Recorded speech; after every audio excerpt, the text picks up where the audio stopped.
வணக்கம். சற்று முன் கிடைக்கப்பெற்ற மிக முக்கியமான செய்தி ஒன்று வெளியாகியுள்ளது. கடந்த சில நாட்களுக்கு முன்பாக சென்னை ஈசிஆரில் காரில் வந்த பெண்களை மற்றொரு காரில் நபர்கள் விரட்டி காரை மடக்கிய சம்பவம் சமூக வலைதளங்களில் அந்த வீடியோ வைரலாக பரவியதற்கு மிக முக்கியமான காரணம் அந்த காரில் வந்த நபர்கள் திமுகவின் கொடியை வைத்ததுதான் என்பதும் தெரிய வந்துள்ளது.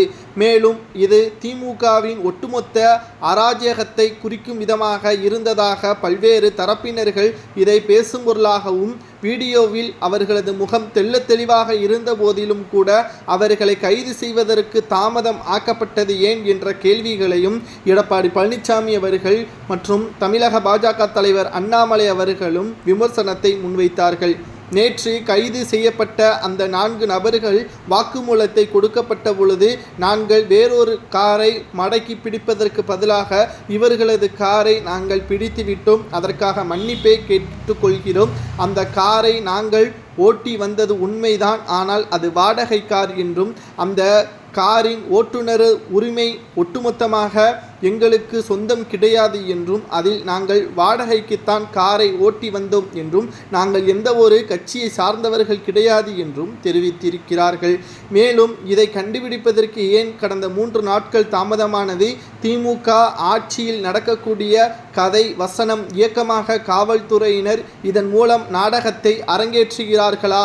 குறிப்பாக திராவிட முன்னேற்றக் கழகத்தின் மிக முக்கியமான நபராக இருக்கக்கூடிய RS பாரதி அவர்கள் கூட அந்த 4 நபர்களில் ஒருவர் அதிமுகவை சார்ந்தவர் என்பதையும் நேற்று திடுக்கிடும் தகவல்களை தெரிவித்திருந்தார்.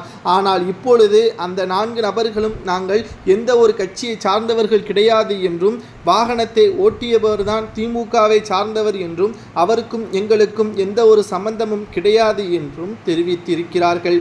இப்பொழுது மிக முக்கியமாக நாம் பார்க்க வேண்டியது, அந்த 4 நபர்களை இப்படி மாற்றி பேச வைத்தது திமுகவை சார்ந்த மிக முக்கியமான அமைச்சர்தான் என்றும், அந்த 4 நபர்களில் ஒருவர் அமைச்சரின் தங்கை மகன் என்பதும் தெள்ளத் தெளிவாக தற்பொழுது உறுதி செய்யப்பட்டிருக்கிறது.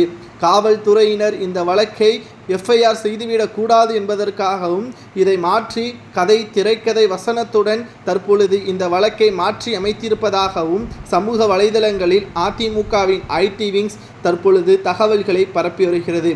ஏனென்றால் ஒரே நாளில் அனைத்து நபர்களது புகைப்படங்களும் தெள்ளத் தெளிவாக தெரிகிறது. ஏன் இவ்வளவு தாமதம்? இதில் முக்கிய அமைச்சர் சிக்கிவிடக்கூடாது என்பதற்காகவும், கொடியை பற்றியான தகவலை மாற்றி அமைப்பதற்கும் இவ்வாறான நாடகத்தையும் பயன்படுத்துகிறார்கள்.